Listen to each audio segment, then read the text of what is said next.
infierno y hacer que dure y dejarle espacio. Esto es Ensayo y Error. En el libro Las ciudades invisibles de Italo Calvino, Marco Polo le dice al Gran Khan que para llegar a la tierra prometida no sabría trazar la ruta ni estipular la fecha de arribo, que a veces, en el paisaje que lo rodea, encuentra las piezas de la ciudad perfecta, y que el infierno de los vivos no es algo por venir, sino algo que existe, y que hay dos maneras de no sufrirlo. La primera es aceptar el infierno y volverse parte de él de manera de dejar de verlo, y la segunda es buscar y reconocer quién y qué, en medio del infierno, no es infierno, y hacer que dure y dejarle espacio. Esto es Ensayo y Error. Buenas noches, bienvenidos al programa número 34 de Ensayo y Error, programa especial con invitada especial en el Día de la Patria y en el Día del Operador de Radio, así que aprovecho para saludar a Sergio Alí, que nos está operando, Martín Colombo, que nos opera habitualmente, y a Bruno y a Alan, todos los que nos han siempre ayudado a salir al aire. Como les decía, es un programa especial. Nosotros, después de las experiencias de ensayistas invitados que tuvimos con Esteban Sirochiski y Carolina Vergese, decidimos que el último programa de cada mes iba a tener una presencia para refrescar un poco la dinámica del programa, y es por eso que hoy junto a nosotros está Eliana Ferrati, una oyente del programa, docente, que nos escucha siempre, ha hecho algunos aportes de disparadores y hoy se animó a estar con nosotros. Así que Eliana, David, Rafael, los invito a desmutearse y buenas noches. Bueno, buenas noches a todos. Buenas noches, Eliana. Estamos. Buenas noches. Apareció. Bien, con todo ese ritmo vamos a empezar. Bueno. No, pues me acordé una cosa, Juan, te olvidaste de mencionar a otro invitado especial y no uno menor. Bueno, sí, tenés razón. Nos cortan el aire, si no. Sí, tenés razón. Perdone su señoría. Este ciclo de invitados especiales también tuvo la presencia de Jorge Costinger cuando hablamos de inmortalidad. Y hoy Eliana nos trajo un disparador, así que bueno, vamos a dar un poquito la palabra. Buenas noches. ¿Y de qué vamos a estar hablando? Bueno, buenas noches. Bueno, primero que nada, gracias por la invitación. Me encanta estar acá porque los escucho desde los primeros programas. Desde Cemento. Y me da vergüenza estar acá. No tanto como a nosotros también. Claro, es mucha presión, pero bueno, bien contenta. Y bueno, el tema que propuse fue la ignorancia. Y bueno, la ignorancia en un día que hoy estuvimos hasta reunión de producción, de preproducción. Esperemos que salga bien el programa porque tiramos toda la carne al asador. En un día en el que se conoce por la frase "el pueblo quiere saber", el Día de la Patria. A mí me interesa, porque es algo que me quedó, preguntarte, Eliana, aprovechando tu experiencia como docente, si respecto de cuando vos lo estudiaste al Día de la Patria, ¿ha habido algún avance en la forma de enseñarlo y sacarlo de ese cuentito todo perfectito que nos hacían y poco sustancial? ¿Se enseña un poco mejor el Día de la Patria o no? Bueno, mira, la verdad que la experiencia que tuve con la docencia por ahora fue más que nada virtual el año pasado, y el tema de las fechas patrias fue todo un tema porque por ahí se siguió concentrando todo más en que se cumpla con un acto, con un video para pasar a las familias, que en trabajar el contenido. Si bien también es cierto que por ahí era más urgente, yo estoy en los primeros años de primaria y la alfabetización y todo era como un tema en el que había que hacer foco en la virtualidad, ¿no? Era muy, muy difícil lograr la participación como para ahondar encima en más y más contenido. Ahora en la presencialidad, por lo que estoy viendo, no veo mucho cambio en la práctica. Sí sé que hay muchas más herramientas, creo que se habla mucho más y que ya depende de una actitud de nosotros, de los docentes. Creo que tenemos muchas más facilidades para entender las ciencias sociales desde otro lugar que como lo veíamos cuando éramos chicos.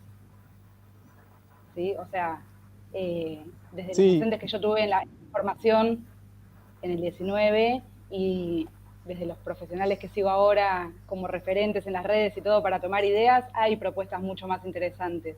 Creo que es una de incorporarlas y empezar a animarse a romper un poco con todo lo tradicional, de los actos y todo eso. Bien, lo celebro. Corres el riesgo igual. Yo voy a hablar un poco a favor del cuentito. Porque sin el cuentito, en realidad son 12, 13 porteños rosqueando el 25 de mayo, no mucho más que eso. O sea, tuvo más consecuencias y todo, pero digo, a un pibe, ¿cómo lo interesás? A un pibe de 8, 9 años, con un cura, 3 abogados, 2 militares que dijeron... Me parece que ahí el formato narrativo es una manera de ingresar. Es una manera de ingresar al mundo del 25 de mayo, quizás, obviamente, no tan burdo como a veces lo hemos aprendido. A mí me parece que en relación a eso, perdón que me meta, pero digamos es un tema que me apasiona también. Obviamente el proceso histórico es mucho más rico que lo que representábamos en la primaria y calculo que se debe seguir representando. Tiene mucho más aristas y muchas veces no tiene mucho que ver con lo que se ritualiza ahí. Pero coincido con el Colo, o con David, perdón, en que es una base, es un punto de partida para que después, más adelante, en caso que le interese la historia, se pueda llegar a otros relatos. Pero me parece que el cuentito tiene que estar, porque si no, hasta los padres te dicen, bueno, ¿qué está contando ahí? ¿Qué pasa? ¿No? O pasan cosas raras. Yo me acuerdo un acto de Jardín de Infantes que vi de mi sobrino, y llegaba a Colón y los aborígenes lo abrazaban y lo recibían bárbaro. Tampoco se puede caer en esas historias tan extrañas, digamos, tratando de, o sea, contar la otra historia de que no eran tan malos, pero es ridículo. No te digo contarla como en 1980 o antes, o en 1950 o 1940, pero una parte de la ritualización de la historia clásica de base tiene que estar. Después, en tercer, cuarto grado, quinto grado, se puede empezar, creo, yo nunca estoy en la primaria, estoy más adelante, pero me parece que primero tiene que estar la base del cuentito. En todo caso, después decir, no, empezás a cascotear el cuentito, no es tan así. Perdón. Sí, comparto porque es verdad que la narración siempre atrapa, y los más chiquitos sobre todo. Simplemente por ahí, sí, Rafa, como decía, qué tipo de narración. Que lo llame a cuentito le baja el precio a lo narrativo. Narrativo. Bueno, pero por ejemplo, con mi hija, que está en segundo grado, tenés que contarle que los patriotas querían la independencia. No le voy a hablar del debate entre el pueblo y los pueblos, y que el proyecto de la Patria Grande y del virreinato, o la tensión entre el Buenos Aires y el interior. Algo así tiene que, si no, se aburre. Sí, el tema es que por ahí, por lo menos lo que a nosotros nos pasó, está todo bien con el cuentito en primer, segundo, tercer grado, pero sí, le estoy bajando el precio a propósito. Pero el tema es que, por ejemplo, en el secundario hemos tenido como una versión no mucho más extensa de la Revolución de Mayo. La historia argentina se estudia poco y mal. Yo tuve la suerte de elegir una carrera en la que después tuve una materia que fue Historia Constitucional Argentina, y ahí pude aprender un poco.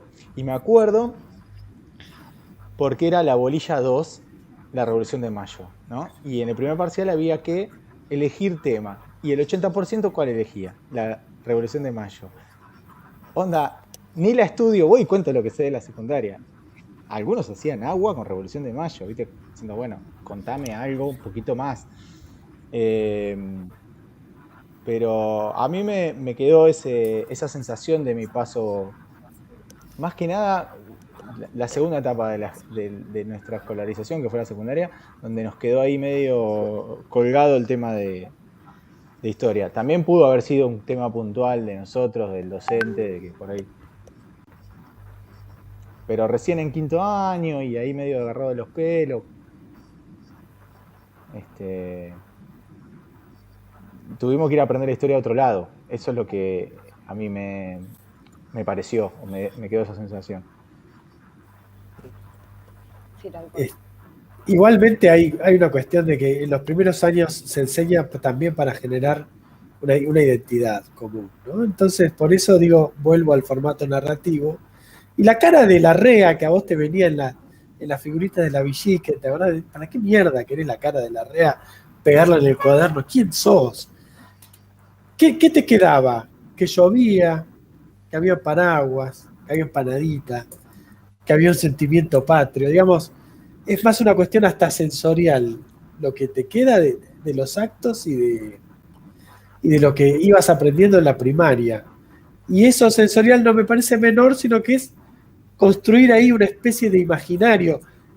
Creo que es Rilke el que decía que la infancia es la verdadera patria. Bueno, en la infancia están construyendo la patria a partir de cosas que, digamos, la mayor parte de nuestros antepasados vinieron mucho después de eso. Es más, muchos teníamos antepasados en España pataleando por lo que pasaba ahí. Pero por eso digo, es una construcción un poco sensorial, un poco algo de un pasado común. Y bueno, después sí, lo irás complejizando.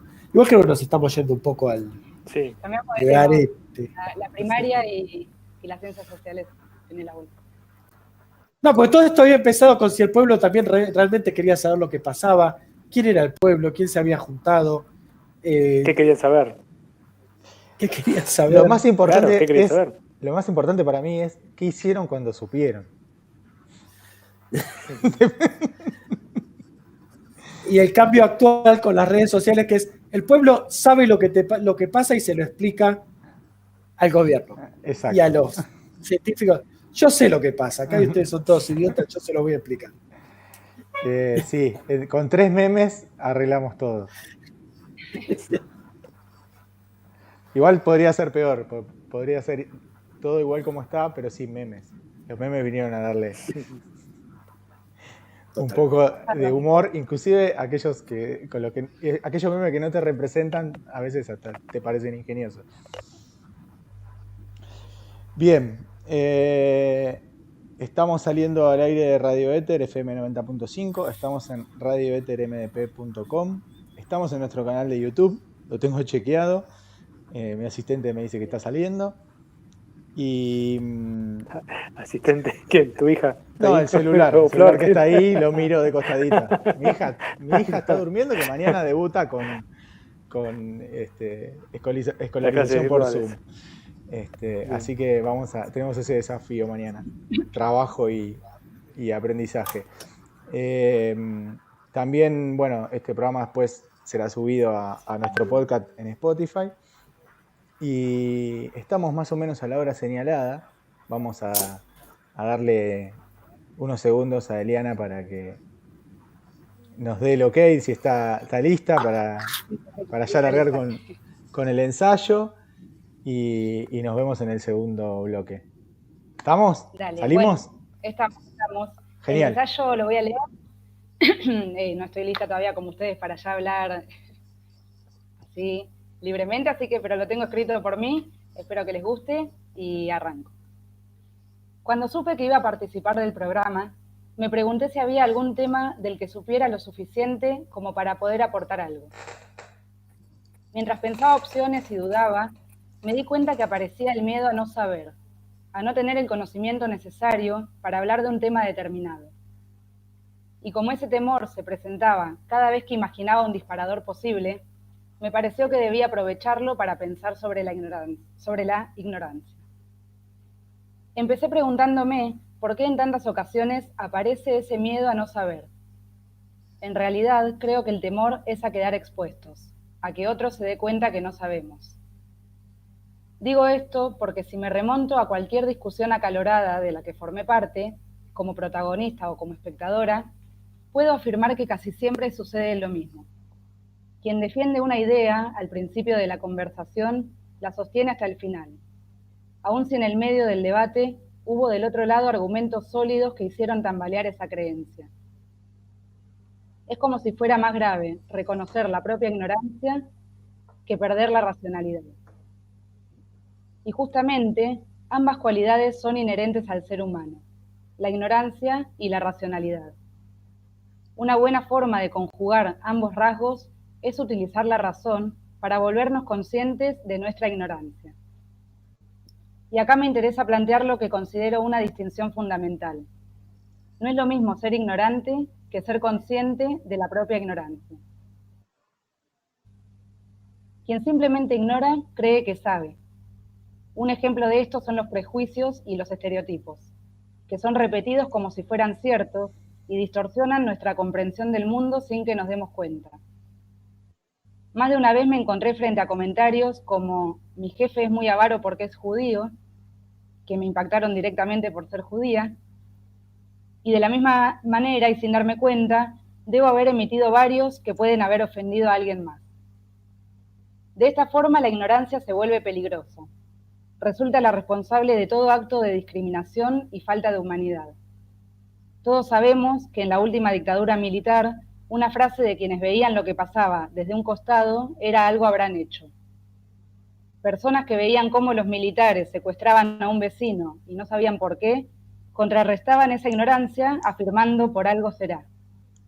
Así se convertían en cómplices al aceptar las aberraciones cometidas por los militares con tal indiferencia. Entonces, para que la ignorancia no se convierta en nuestra peor característica, es preciso que nos esforcemos por hacerla consciente, por reconocerla, aceptarla y recién ahí poder utilizarla como motor para movilizar nuevos aprendizajes.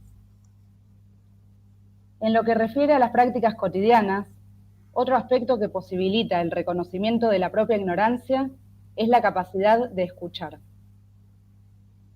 Desde mi experiencia, fui notando que cuanto más firmes son las creencias personales, más limitada se ve la capacidad de aprender de y con otros. Y es justamente porque las firmes creencias no son otra cosa que ignorancia. Asumir que sabemos algo con certeza no es otra cosa que olvidar por un momento que ignoramos mucho más de lo que sabemos. Y basta con que alguien más nos pregunte y repregunte para que esas certezas se conviertan en dudas y se agoten las respuestas definitivas. La ignorancia se vuelve dolorosa. Nuestra identidad se sustenta de tal manera en esas creencias que cuando son puestas en jaque nos encontramos con la ardua tarea de volver a definir quiénes somos. Por el contrario, si uno parte de asumir que sus ideas no son verdades absolutas, las posibilidades de percepción de la realidad se amplían. Disminuye la necesidad de querer manifestar permanentemente el propio punto de vista y aparece el placer por descubrir otros. Este punto me interpela permanentemente. En primer lugar, porque no es algo espontáneo. Reconocer la propia ignorancia, hacer silencio y escuchar a otros es una tarea compleja que requiere un posicionamiento activo, una reflexión constante. Fácilmente olvidamos que ignoramos y volvemos a hablar con pretensión de verdad. Además, no es tan simple el postulado de que debemos suspender las propias creencias para dar lugar a otras, porque si tomamos eso como regla, corremos el riesgo de caer en un relativismo en el cual todas las ideas tienen el mismo valor.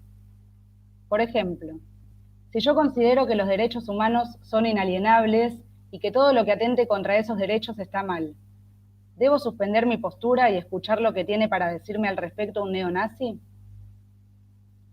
Si a lo largo del ensayo sostuve que tener creencias muy firmes es una muestra de ignorancia, me pregunto qué podemos hacer con esas ideas que no queremos cambiar porque estamos convencidos de que están bien.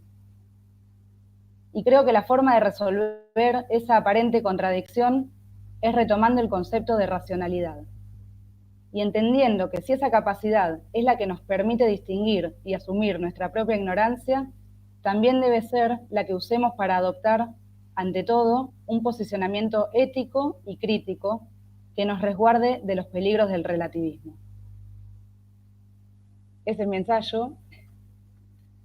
Si quieren ya presento el tema que sigue después de esto, que es un tema de un artista catalán que a mí me encanta, que se llama Albert Pla. La canción se contradice con lo último que dije, porque se llama Todo es mentira, lo cual tiene un tinte bastante relativista, pero más allá de eso, si lo veamos un poco, la letra me parece que viene bien, que tiene que ver con esto, porque habla un poco de cómo nos afecta creernos esas supuestas verdades absolutas que nos da el entorno y la que nos inventamos nosotros mismos también. Así que ya pueden poner el tema.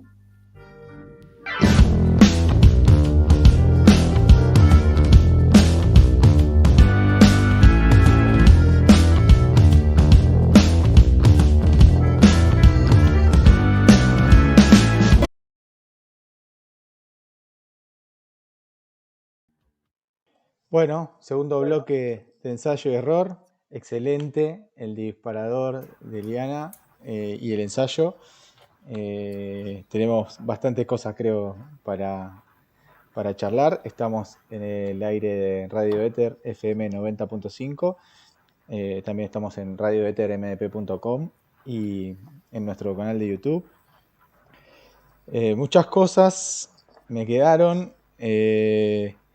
Yo reconozco la frase que más me quedó rondando en la cabeza es la de que es peor, pareciera que es peor reconocer la propia ignorancia que perder la racionalidad. Eso me gustó. Están todos muteados, chicos. O sea, no voy a hablar yo solo media Ahí hora. Sí. Ya sépanlo. A lo Sí, sumo esa frase la saqué de la- tenía hilo para 30 segundos más, no puedo más. Me pareció Esa frase es la propia experiencia totalmente. me pareció. Me hago cargo que me pasa, mira. No, está muy bien, está muy bien. Aparte están los otros dos también, los otros dos vagos.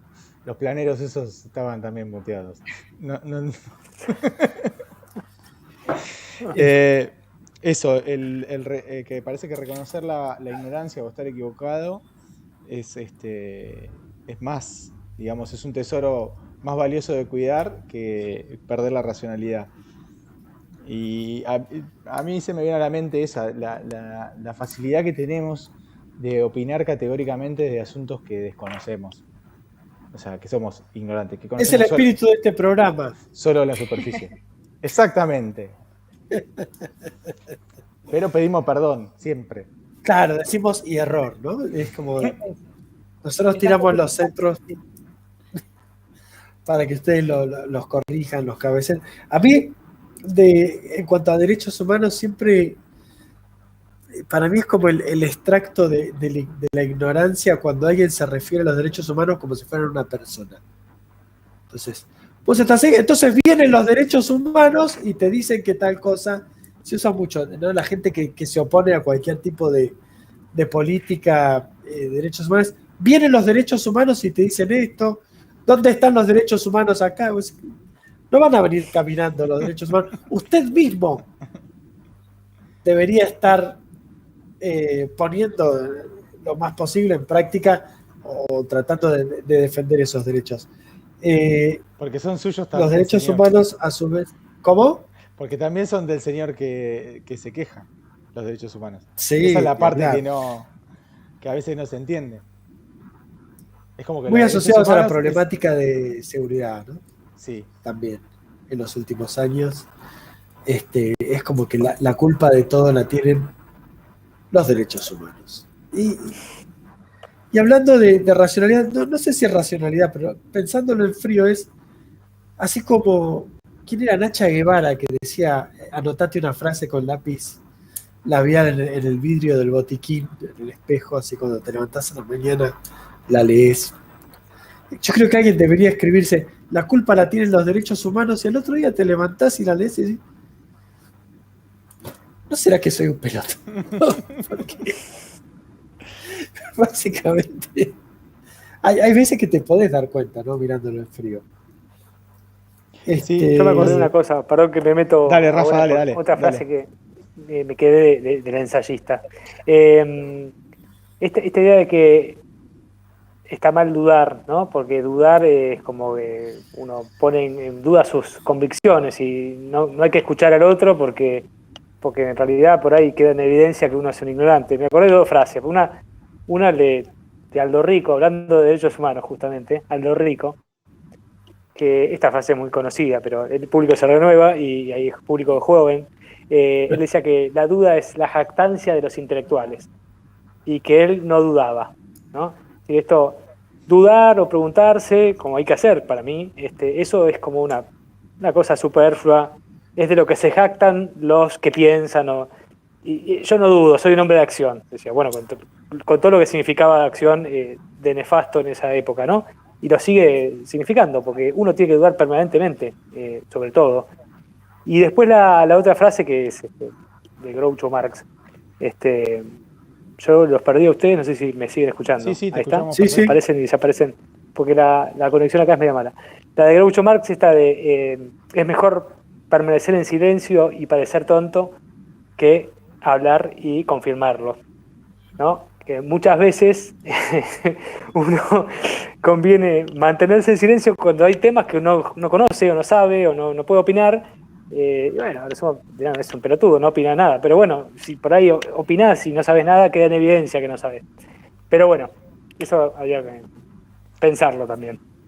Se la podrías mandar a Ivana Nadal, esa frase, que ahora se hizo esta semana, estos 2 o 3 días fue tristemente famosa por explicar que te agarra bronquitis porque te da mucha bronca. Cuando te da mucha bronca te agarra bronquitis. Y que te encierran, claro, porque ahora te van a encerrar y vos te da bronca. Y la bronquitis viene de ahí, de la bronca. No tiene nada que ver los bronquios, es la bronca. Yo hoy también escuché respecto de las discusiones y de la pérdida de racionalidad. Hoy venía escuchando en la radio y estaban hablando de eso, de que las discusiones, generalmente, el que está convencido de algo, ante la evidencia, no se rinde. O sea, ante la evidencia en contrario, no se rinde. Sigue convencido y sigue convencido. Y Fabrizio Bagliarini, un científico de CONICET, lo decía. Y él decía que, independientemente de que esa persona no se rinda, había que contestarle y contrastar. Exacto, gracias, licenciado. Con verdades científicas, no tanto por la persona esa, que por ahí no va a aceptar, sino por los que están participando de la discusión y los que están empezando, digamos, que pueden ser, digamos, la gente que está en el medio, que no está radicalizada. O sea, por ahí el terraplanista no podés hacer nada con el terraplanista, pero los 10 o 15 que están dudando si los terraplanistas no tendrán razón, esos por ahí está bueno que reciban el mensaje. Sí, y yo creo que a veces igualmente la persona esa que tiene una convicción y que le están respondiendo con argumentos y esa convicción se empieza a caer para el afuera, creo que a esa persona a veces también se empieza a dar cuenta, lo digo porque creo que me ha pasado a mí misma también.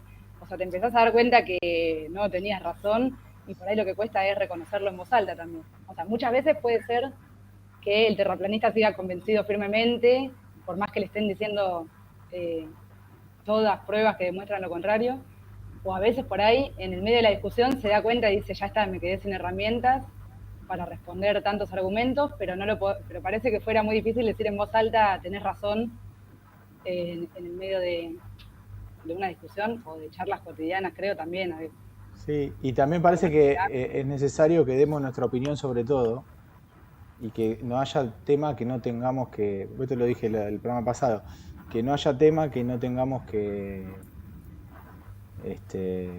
tener una opinión formada. Y la verdad que la mayoría de las cosas, para tener una opinión formada de todo, tendría que estar todo el día estudiando cosas y no es tan sencillo. Bueno, pasa más en el caso de los famosos. Vos dijiste que hay gente que se hace tristemente famosa. Yo no sé si existe el concepto de tristemente famoso hoy. Cualquier persona que genere interés para aplaudirla o para, digamos, vilipendiarla, está generando justamente interés y está generando un flujo de atención hacia su persona que está condensando lo que dice y otras cosas más. Entonces me parece que ya te digo, no sé si existe la persona tristemente célebre hoy, Y puede ser que una de las que lo haya inaugurado, quizás me equivoco, ¿no? Ustedes se acuerdan que se había hecho una fama de muy tonta Karina Jelinek, ¿no? Una vedette, tuvo su auge ahora 5 años para atrás o algo así, un poco más. Más, ¿no? Sí, el tiempo pasa. Sí, sí.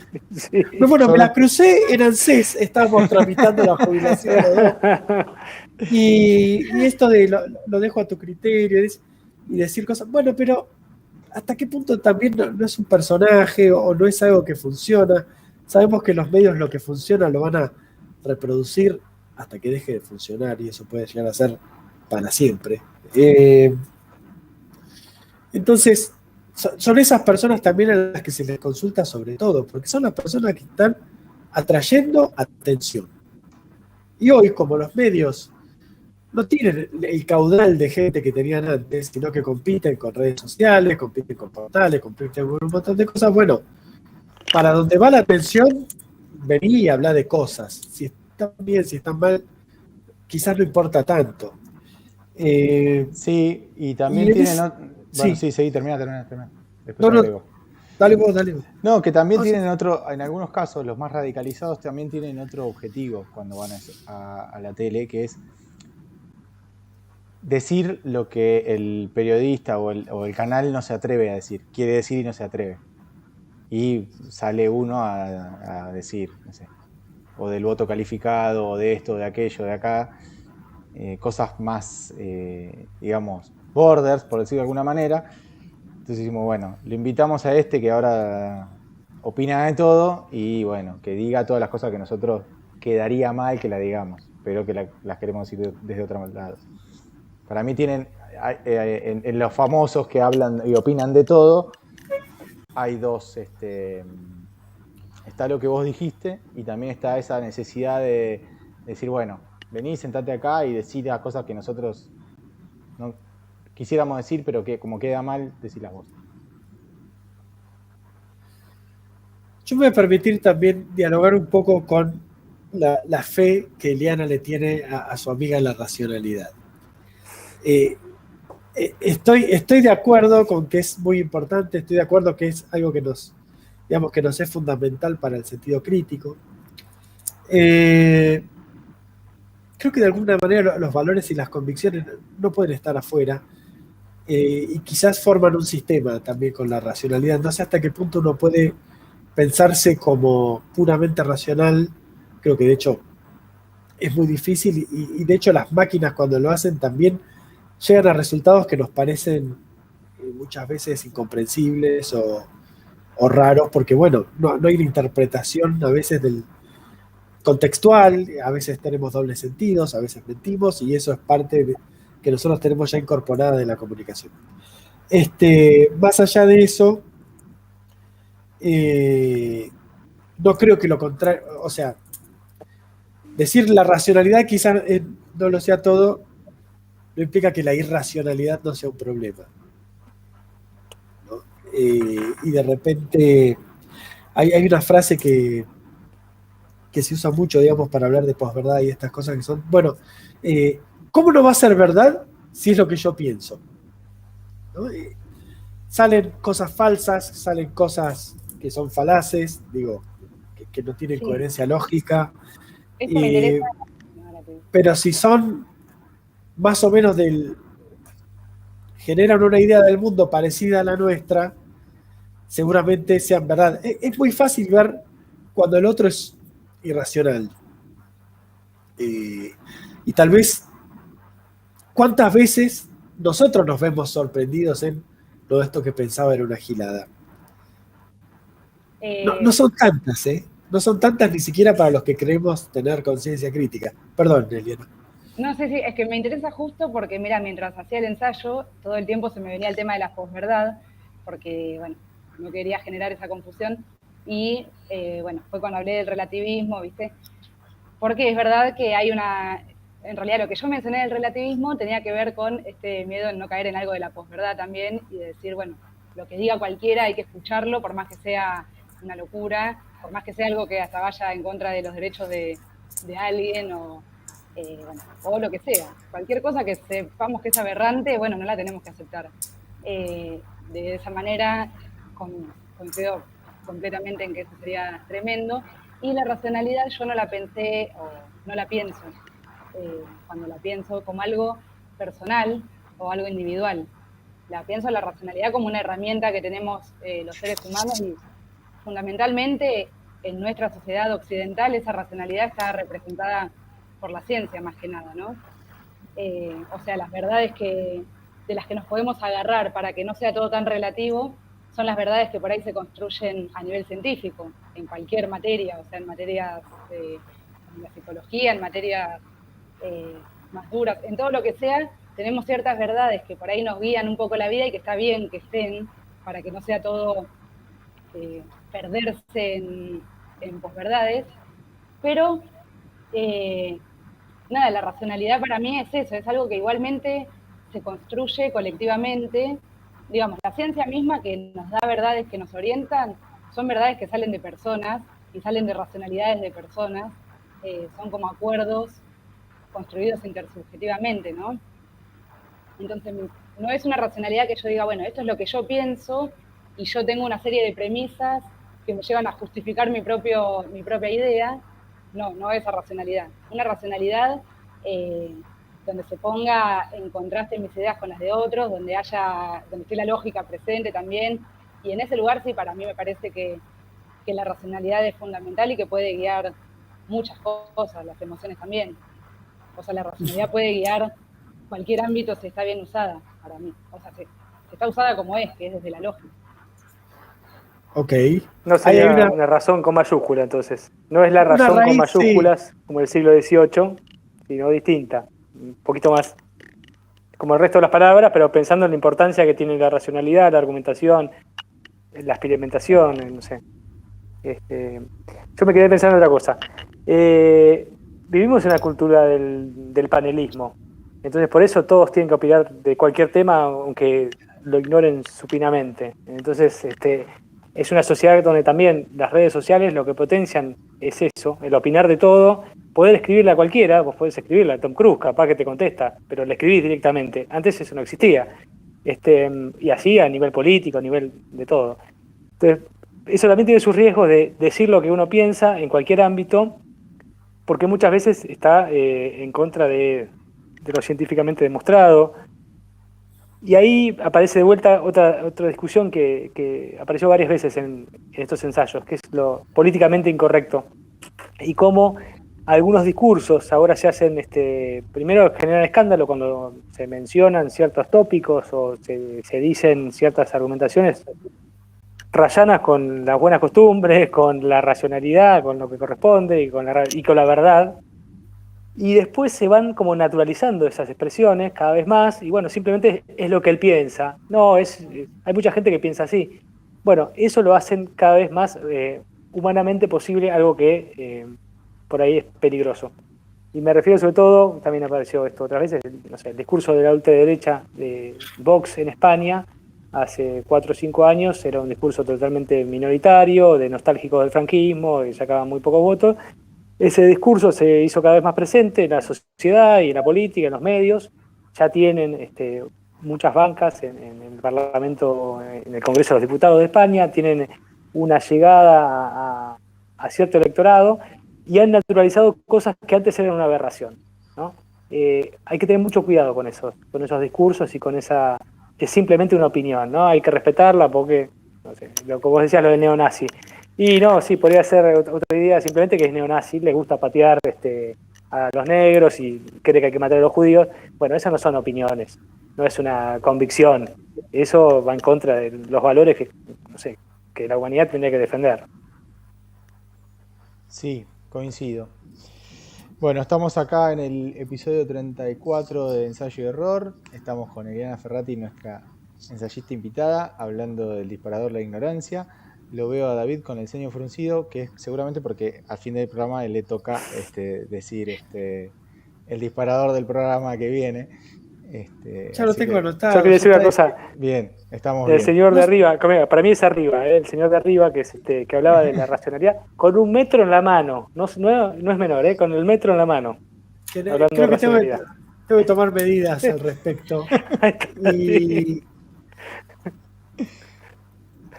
yo creo que es temprano igual para el tema todavía de la semana que viene.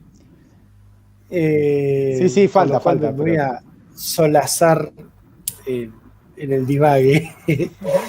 Eh, o sea, no quiero ser acá el arruinador de los consensos.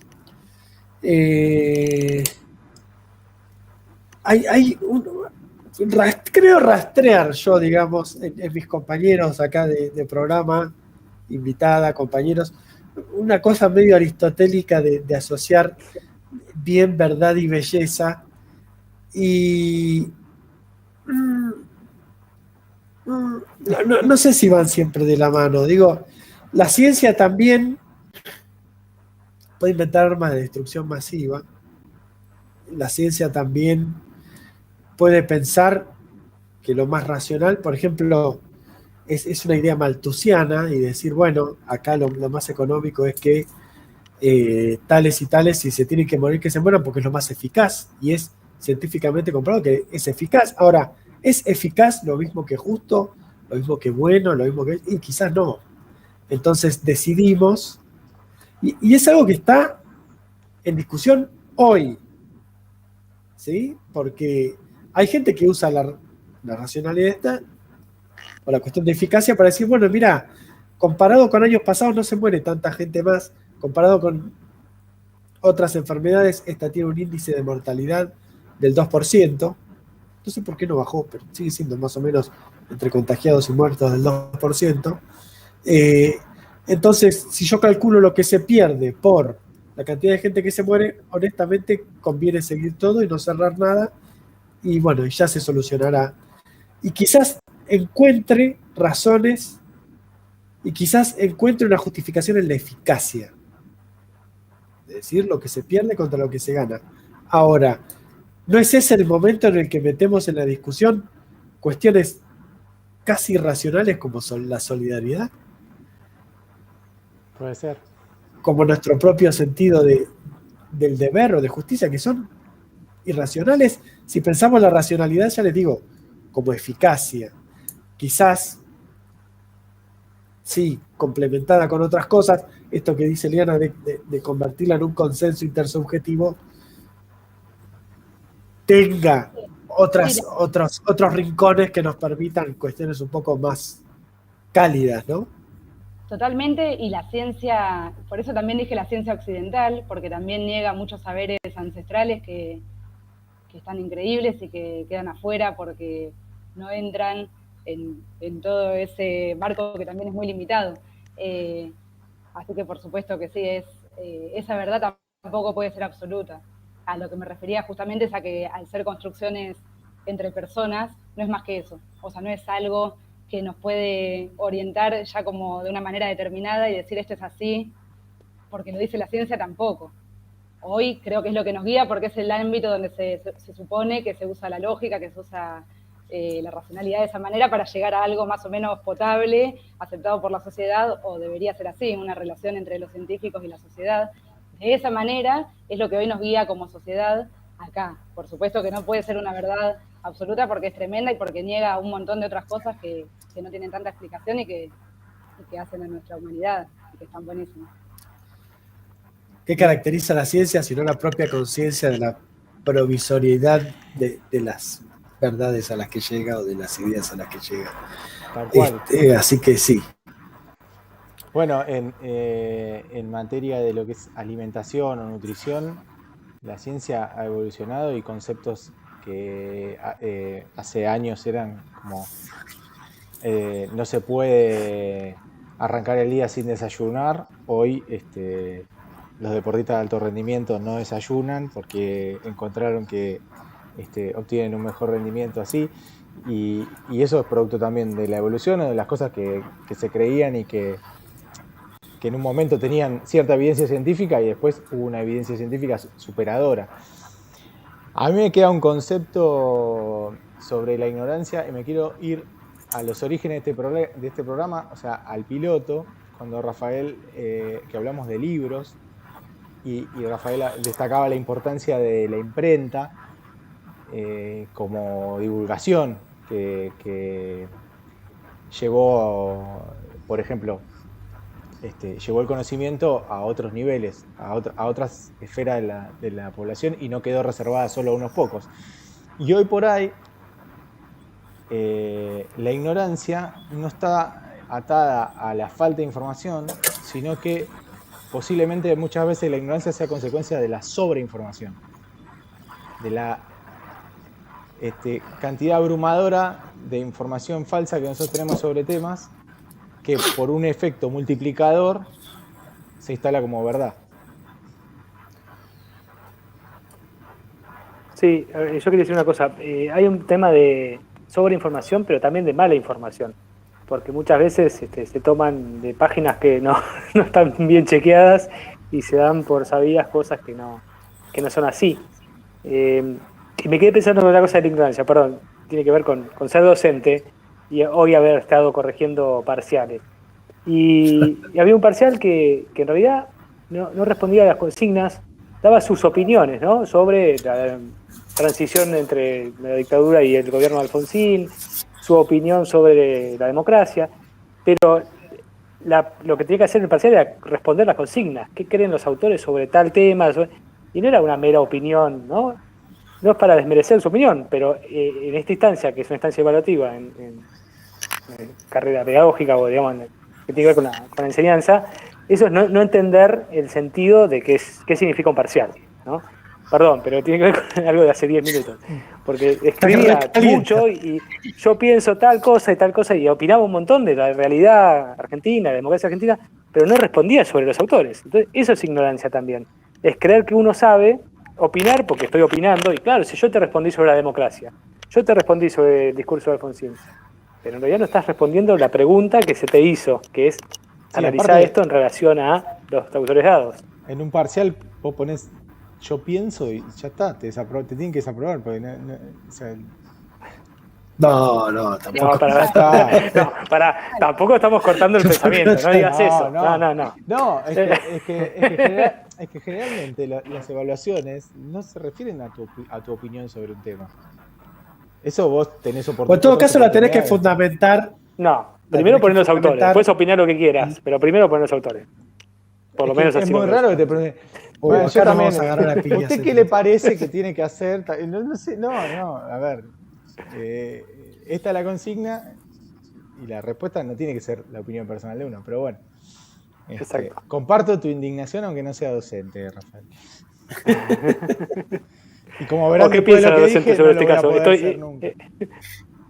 Estoy sobreestimando un tema, una cuestión. Pero la primaria es muy distinta, eso ya me acuerdo de esa formación de secundaria o de superior, es otro mundo.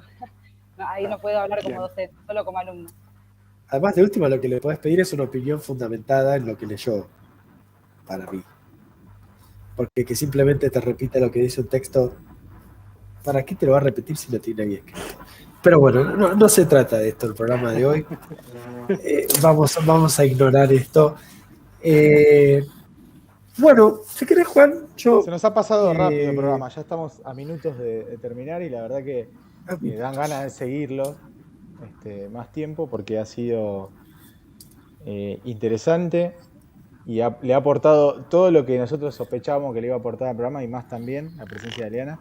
Estamos muy agradecidos que hayas aceptado la invitación, que hayas destinado por ahí lo más valioso que tenemos en estos momentos, que es tiempo para prepararlo, para hacerlo.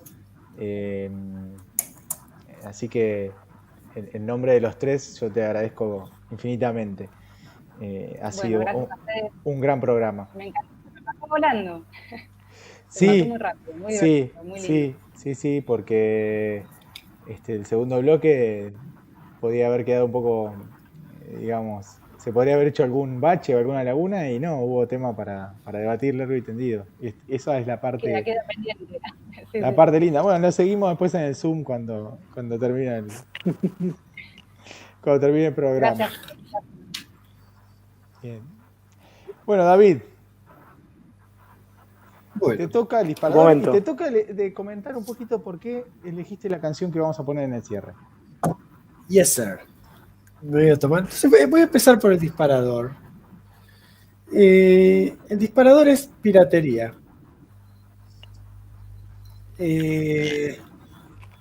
Yo creo que quien quiera tomar Bouchard, tomará Bouchard. Quien quiera otra cosa, otra cosa. Yo estoy un poco odiado con la gente de YouTube, de Facebook, de Spotify, que te persiguen. Digo, sí. Yo ya adelanto, voy a hacer un pequeño ensayo a favor de la piratería. En fin. Bueno, Rafa le tocará después- Bouchard y a mí el pirata Sornomás, no sé. Sandokan también era pirata, así que ahí tengo. Pirata del bueno. asfalto. El gordo valor. Claro. No, es amplia, es amplia.